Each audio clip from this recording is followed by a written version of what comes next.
Story 1. The hiker who kept moving. I had been with our county search and rescue team for almost 9 years by the time Daniel Mercer went missing, long enough to know that most calls begin with something ordinary. A late hiker, a wrong turn, a phone with no signal. That Saturday afternoon, Daniel's case looked exactly like that. He was 34, healthy, and familiar with the area. His girlfriend told us he had left after breakfast for a trail he had done before and expected to be home before dinner. When he changed plans, she said, he always sent a text. By 6, she had heard nothing. We found his Subaru at the trailhead, locked and parked straight between the lines. Through the window, I could see an empty coffee cup in the holder, a light jacket folded on the passenger seat, and a charging cable hanging from the console. Inside the glove box was a printed trail map. There was also a grocery receipt from that morning, nothing unusual on it. Cal was beside me while we checked the vehicle. We had worked enough searches together that we rarely needed to say much. He looked at the clouds gathering over the ridge and said we would probably find Daniel sitting beside the trail with a bad ankle and a dead phone. I thought the same thing. The temperature was dropping and rain was moving in, but neither was serious yet. At that point, there was no reason to think this search would be different from dozens we had done before. That assumption stayed with me for hours. The first signs that do not fit. We started from the trailhead just before dusk, splitting into pairs and checking the obvious routes first. About 40 minutes in, one of the teams found footprints leaving the main trail. It matched Daniel's boot size well enough to follow, and at first there was nothing strange about it. Hikers step off trail all the time to look at a view, use the bathroom, or avoid mud. What bothered me was the direction. The tracks cut into softer ground, away from the ridge, and away from any marked spur. They continued for maybe 60 yards before disappearing around a stretch of exposed rock. A few hundred yards farther on, another team found Daniel's water bottle was standing upright beside a stump. Cap had been screwed back on. Cal looked at it and shrugged. He said Daniel might have set it down and forgotten it.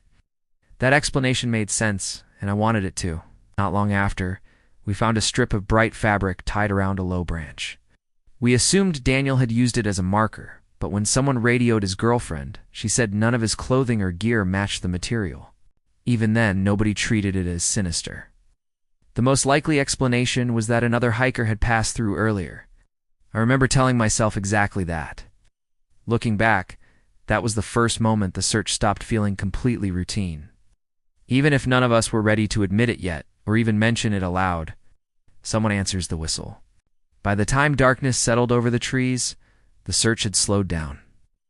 The trail was behind us now, and Cal and I were working through thicker ground, where every step meant pushing past wet branches and checking our footing. Every few minutes, we stopped and used our whistles. The first time I heard an answer, I thought I had imagined it. I blew 3 short blasts and waited. A few seconds later, another whistle came from somewhere downhill. Cal looked at me. I blew again.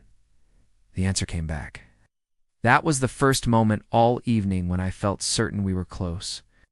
I radioed our position and asked whether another team was working below us. Dispatch checked. Nobody was. We started down carefully, calling Daniel's name between whistle blasts.